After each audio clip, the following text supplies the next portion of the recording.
그러나 너희 생각에는 어떠하냐?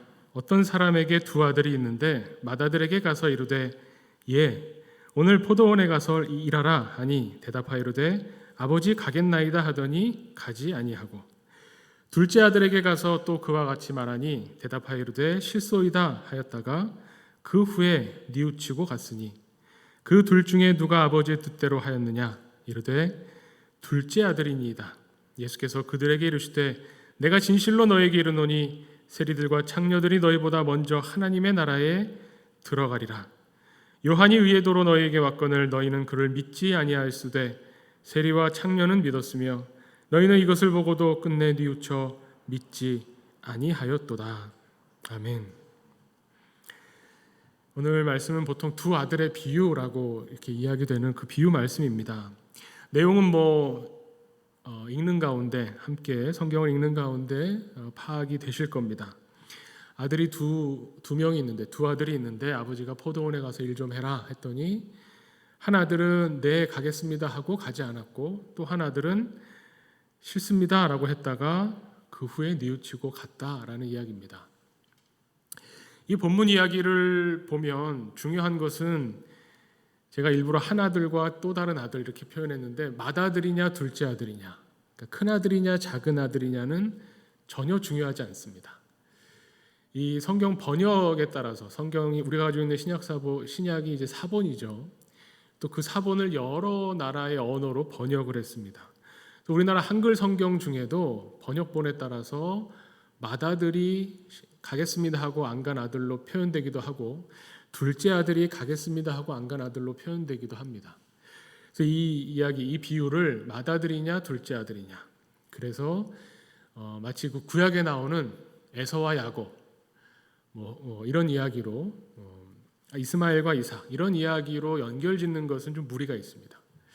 그렇지만 큰 아들이냐 작은 아들이냐를 떠나서 중요한 것은 뉘우친 아들이냐 뉘우치지 않은 아들이냐 이것에 여기에 핵심이 있는 거죠.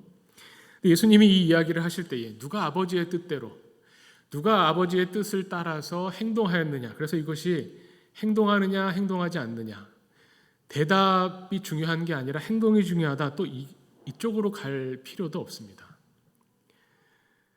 이 이야기가 어떻게 나왔냐면 말하는 게 중요한 게 아니라 몸을 움직이는 게 중요하다라는 맥락에서 나온 것이 아니라 바로 위에 말씀해 보면 23절부터 나오는데요. 권위에 대한 문제에서부터 오늘 예수님이 이 비유를 들려주십니다.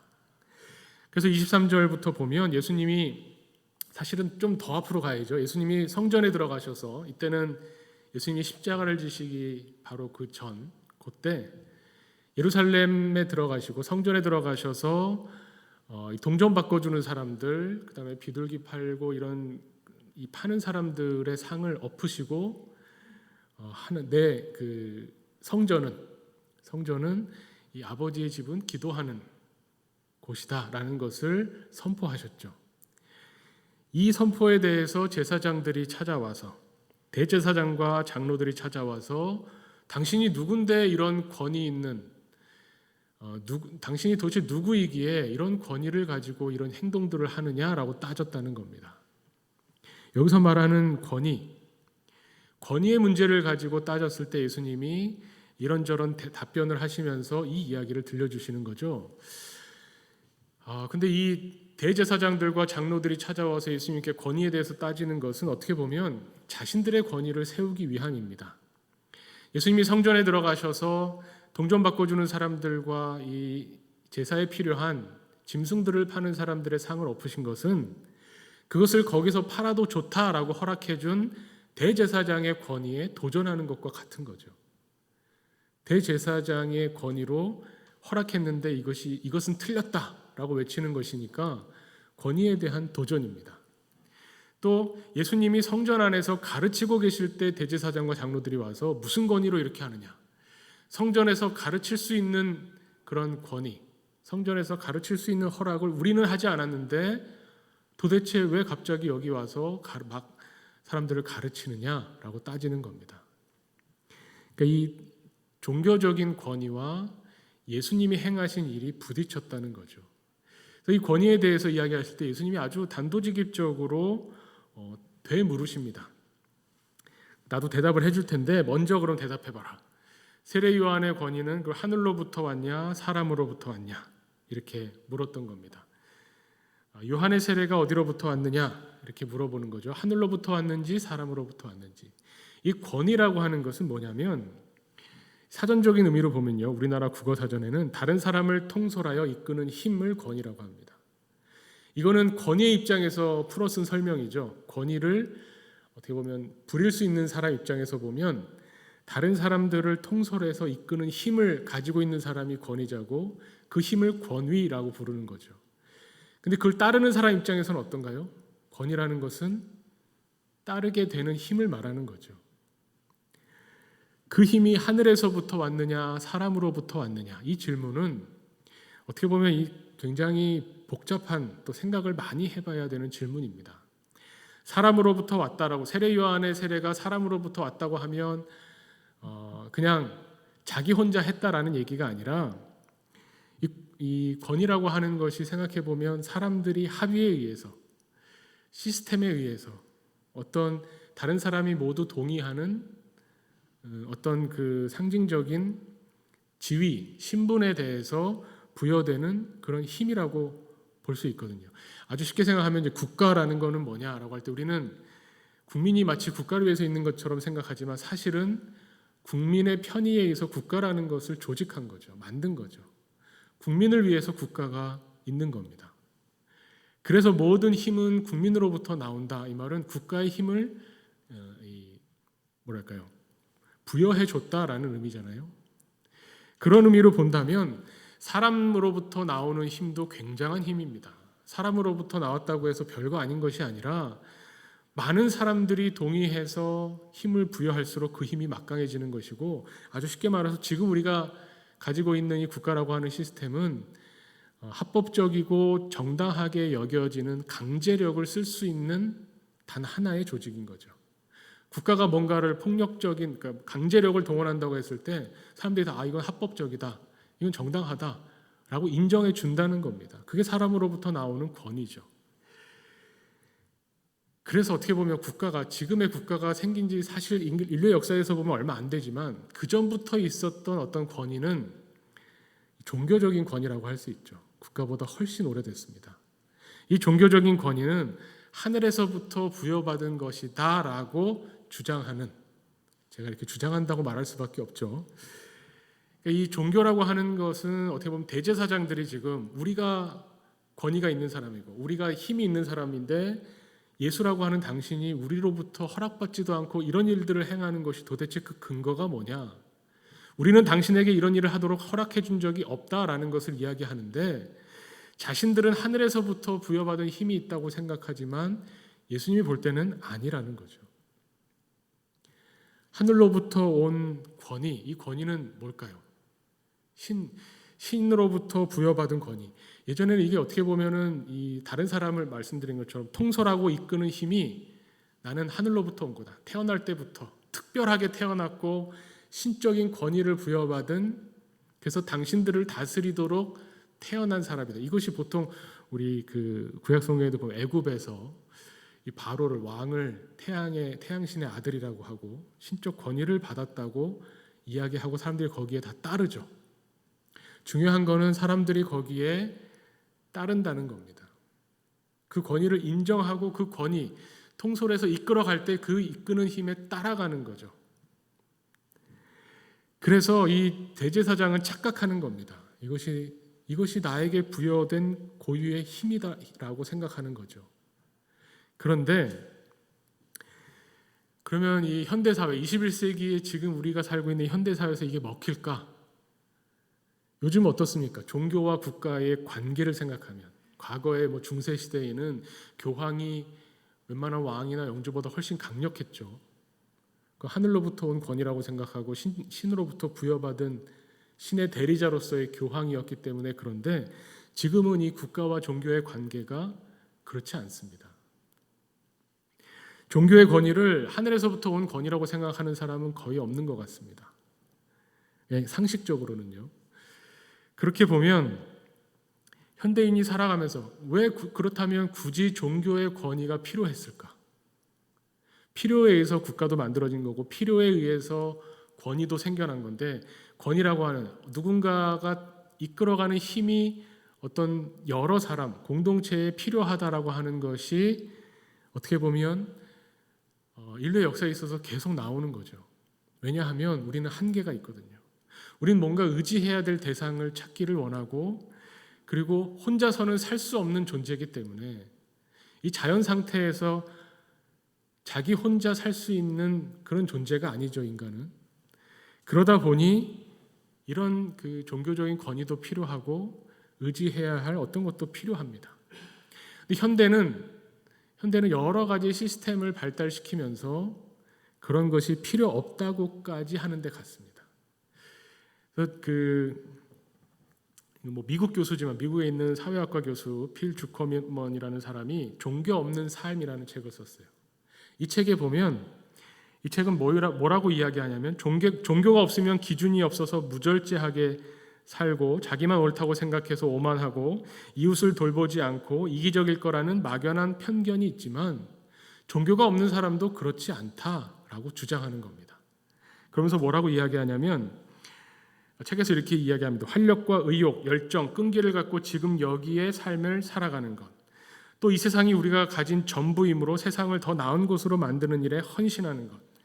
신이나 구원자보다는 가족과 친구들을 더 사랑하고 선을 행하며 타인을 향해서 올바르게 대하는 것.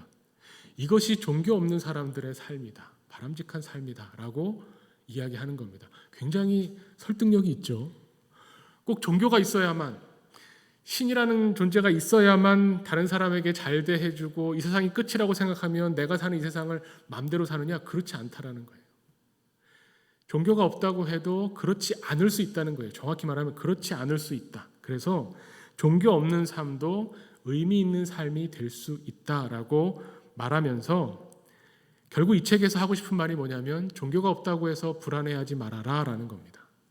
이 책의 부제가 그래서 불안으로부터 나는 자유로워졌다. 이게 부제예요. 근데 오히려 저는 이런 책이 있다는 것 자체가 얼마나 사람들이 불안해하는가라는 것을 보여준다고 생각합니다. 난 종교 없어도 괜찮아. 종교 없어도 괜찮아. 불안해할 거 없어. 종교 없어도 의미를 찾을 수 있어. 라고 말하는 것 자체가 얼마나 인생이라는 것이 불안정한가, 또 불안한가, 얼마나 의미를 찾기가 어려운가, 이 이야기를 오히려 우리에게 들려주고 있지 않습니까? 우리는 어떤 권위가 무조건 나쁘다, 권위와 어떤 기존의 질서와 모든 것을 해체하고 싶어 하는 포스트 모던이라고 한창 이야기됐던 그런 이후의 시대를 살면서 내가 뭔가를 꼭 따라야 되나, 내가 주체적으로 나 혼자 갈 수 있다라는 생각이 만연해 있는 이 사회에서, 그렇지만 우리에게는 따라가야 될, 의지해야 될, 그래서 내 삶이 의미 있다고 인정받을 수 있는 어떤 것을 계속 추구하는 본성을 가지고 있는 존재라는 겁니다. 그런데 문제는 그것 때문에 종교가 있는 거고, 이 대제사장들이나 장로들도 그 권위를 빌려서 마치 자기 힘처럼 부리고 있는데, 예수님이 거기에 대해서 뭐라고 말씀하시냐면, 도대체 무슨 권위로 당신은 상을 뒤엎고 여기서 사람들에게 하나님의 말씀은 이거라고 가르치는 그 권위는 어디서 왔습니까? 라고 할 때 우리 같으면 뭐라고 생각할까요? 예수님 한번 보여주시지. 내가 하나님의 아들이다. 내가 메시아다. 하나님의 아들이 권위가 없으면 누가 권위가 있냐, 이렇게 말씀하시면 좋았을 텐데, 그러면서 기적을 한번 쫙 보여주시면 사람들이 예수님의 권위를 인정하지 않았을까라고 생각한다면, 그거는 뭐냐면 힘으로 힘을 누르겠다는, 힘과 힘의 대결이 되는 겁니다. 권위라는 것이 아까 힘이라고 했잖아요. 사람들이 누구를 따라갈 거냐라고 하는 힘과 힘의 대결로서 누가 더 권위 있는가를 겨루는 그런 대결의 장이 되겠죠. 예수님이 생각하는 권위는 거기에 있는 게 아니었습니다. 예수님이 이 두 아들의 이야기를 들려주시는데, 한 아들은 아버지가 포도원에 가서 일해라 라고 했을 때 대답을 어떻게 했던, 아무튼 가지 않았습니다. 아버지의 권위를 따르지 않은 거죠. 아버지의 권위를 인정하지 않은 겁니다. 아버지가 하는 말을 따르지 않았습니다. 그냥 자기가 옳다고 생각하는 거, 지금 꼭 가서 일해야 되나?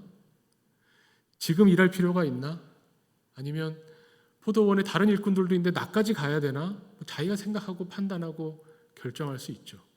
그런데 또 다른 아들은 아버지가 얘야 포도원에 가서 일 좀 해라 했을 때 가서 일을 했다는 겁니다. 그런데 그 가서 일을 하게 된 이유가 뭐냐면 뉘우쳤다는 거죠. 이 뉘우쳤다는 것. 이 말씀의 핵심은 여기에 있습니다. 권위의 핵심도 여기에 있습니다. 우리가 어떤 사람이 앞에서 이끌어갈 때 그 사람을 따라갈 수 있는 내가 따라가고 있네, 따라가야만 되네, 당연히 나는 따라가야지라고 할 수 있는 그 힘이 어디서 오는가? 이것을 생각해 볼 때 예수님이 제시하시는 힘이라는 건, 이 권위라고 하는 것은 강제적으로 따르게 만들어서 혹은 겁을 줘서 하나님을 안 믿으면 처벌받는다, 지옥 간다, 하나님 말씀 따르지 않으면 결국 벌받고 재앙을 만나고 저주받는다, 이런 어떤 무서워서 따르게 하는 힘이 아니라는 겁니다. 뉘우쳤다고 하는 것은 하나님이, 아버지가 이 말씀을 하신 그 마음이 어떤지, 아버지의 뜻이 무엇인가를 생각했다는 거죠. 처음엔 가기 싫다고 했어요. 그냥 자기 주장이죠. 나 가기 싫은데, 지금 가서 포도원에 가서 땀 흘려서 일해야 되나, 좀 쉬고 싶은데. 근데 곰곰이 생각했더니 아버지가 포도원에 가서 일하라고 하는 아버지의 그 의도, 뜻, 마음이 무엇인가를 생각하게 됐다는 겁니다. 이 아버지가 단순히 일꾼이 부족하니 너 가서 일 열심히 해서 내가 수확을 다 얻어서 나한테 내가 이익을 보겠다, 한 명이 아쉬운 시간에 너라도 가서 노동력을 보태라, 이런 마음이 아니었다는 거죠. 포도원을 소유하고 이 포도원에서 일할 수 있는, 노동할 수 있는 기회를 주고 시간을 주고 이 일을 통해서 포도원을 알게 되고 결국은 이 포도원을 물려받게 되는 아들에게 포도원에서 일하는 사람들과 어울리면서 함께 일하는 어떤 노동의 가치, 수고로움, 일할 수 있는 즐거움, 여러 가지 아버지로서 아들에게 해줄 수 있는 사랑이 담겨 있다는 것을 깨달을 때 뉘우쳤다는 표현을 할 수 있는 거죠.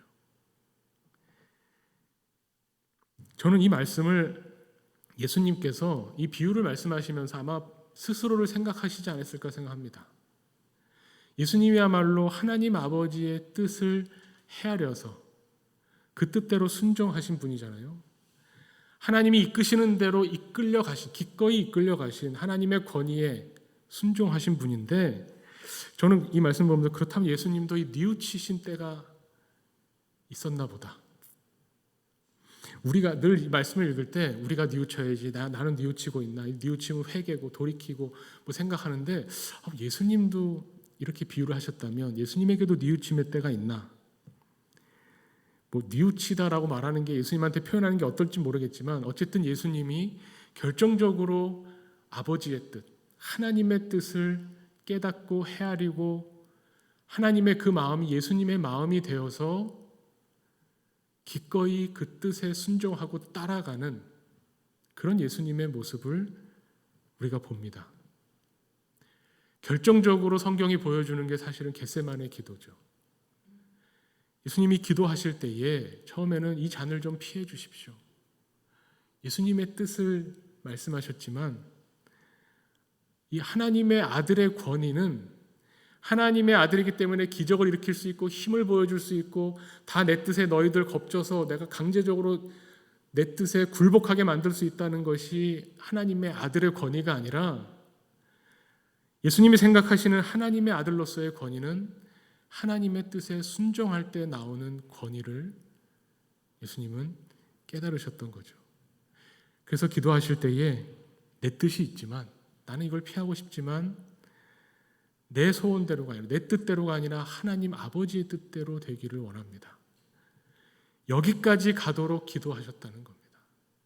이 아들이 뉘우치고 포도밭으로 갔구나, 그냥 뉘우쳤구나, 기특하네, 이 정도가 아니라 그 뉘우치기까지의 과정이 어떻게 보면 예수님의 공생의 전체를 통틀어서 하나님의 뜻에 순종하며 한 걸음 한 걸음 나가시면서 3년 동안 그 십자가의 길을 걸어가셨던 예수님의 모습이 바로 이 뉘우치는 아들의 모습이라는 것을 성경이 우리에게 말해주고 있는 겁니다. 우리가 다른 사람들에게 저 그리스도인입니다, 기독교인입니다라는 것을 보여줄 수 있는 것이 무엇일까? 종교 없는 사람조차 내 삶은 무의미하지 않다라고 하면서 자기 삶의 의미를 부여하면서 뭔가 가치 있는 일을 하고 싶어 하는데, 하나님을 믿는 그리스도인으로서 세상에 어떤 가치를, 하나님이 어떤 분인가를 어떻게 드러낼 수 있는가? 성경이 가르쳐주고 있습니다. 자기를 부인하고 십자가를 지고 나를 따라와라. 그럼 우리는 예수님을 따라가면 예수님의 권위에 순종하는 사람이죠. 그럴 때 우리도 그리스도인으로서의 권위가 나타난다는 겁니다. 자기를 부인하고, 이것이 나의 이익을 위해서 나 잘 살자고 나 편안하자고 하는 것이 아니라 예수 그리스도가 보여주시는 하나님의 뜻에 순종하는, 그럼으로써 많은 생명을 살리고자 하시는, 결국 그것이 내 생명을 살려주시고자 하는 하나님의 뜻에 따라가겠다고 하는 것, 그것을 보여주는 것이 그리스도인이 이 땅에 있다는, 그리스도인이 이 땅을 살면서 복음이 무엇이고 하나님이 어떤 분인가를 보여주는 그런 의미를 그 안에서 갖게 될 겁니다. 우리는 왜 기도하는가? 하나님의 권위에 순종하기 위해서 기도합니다. 내 뜻을 하나님께 관철시키려고 기도하는 것이 아니라, 내 뜻이 분명히 있는데, 그래서 내 뜻을 하나님께 계속 아뢰는데, 하나님과 소통하고 하나님과 관계 맺으며 하나님과 기도를 통해서 대화하면 대화할수록, 이것이 나는 지금 힘들고 이 길을 가고 싶지 않지만 이것이 하나님이 나를 사랑하시기 때문에, 나에게 상 주시는 이시기 때문에 나를 위해서 하나님이 펼쳐놓으시고 나를 인도하시는 것이구나.